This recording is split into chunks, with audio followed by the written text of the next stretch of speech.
Let's continue. Here we have a common fraction. We're just going to have to bring it down into position. Let's change our mixed fraction. 5 times 3, and 3 wholes, we're changing the 3, we're making 5 cuts in each. So we're going to get 15 fifths out of 3 wholes. So 5 times 3 is 15, 16, 17, 18 that we had from before. Keep the first term, change the operation sign to multiplication, and use the reciprocal. We're going to bring our signs with us. Let's see if we can do anything on the diagonals to simplify. In this case, we're coming up short. So we're going to have to multiply the numerators and then multiply the denominators. Here we could shortcut it if you can eyeball this. 3 times the ones column is 24. I'm carrying 2. And 3 times the tens column is 3, 4, 5. If you need to do a small problem off to the side, 3 times 8 is 24. 3 times 10 is 30. The same 54. But going sideways like this, if you can train yourself to do it that way, is quite efficient and faster, as long as you keep your accuracy.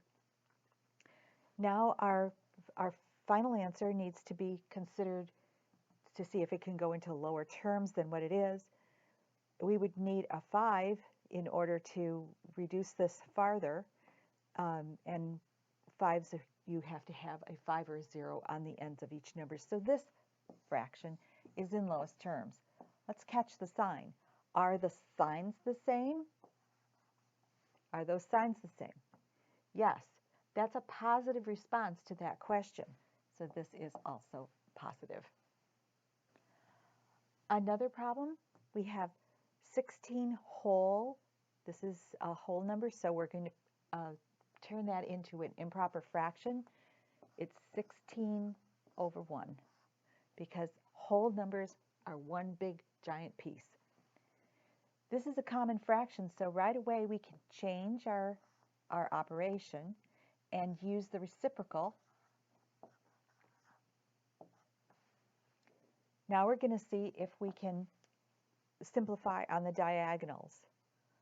Unfortunately, we cannot. So we're going to have to multiply the numerators and then multiply the denominators. Again, this could be a finger multiplication if you can visualize it. 8 times 6 is 48. I'm going to carry 4. 8 times the tens position is 8, 9, 10, 11, 12. And 1 times 5 is 5. If you're not able to do that shortcut, you can easily do a small operation to the side, a small side calculation. 8 times 6 is 48. 8 times 10, that one is in the tens column, is 80. And we're going to get 128, just as I did here. Now we realize that we have an improper fraction, so this needs to be reduced through the division. That's the division symbol. That I shortcut this too with something I call finger division. 5 divides into 1. It can't. 5 divides into 12 2 times, 2 whole times, with 2 left over.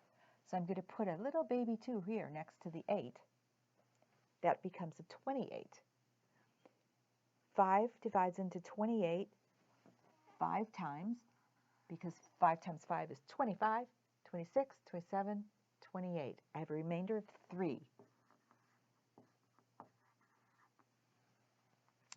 If you weren't able to follow the finger division, or if you're not quite at that point yet where you can do that, this division will work too. 5 divides into 12 2 times.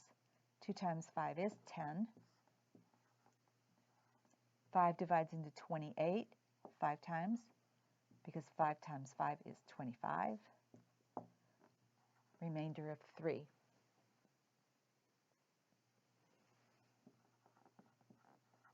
We got the same answer.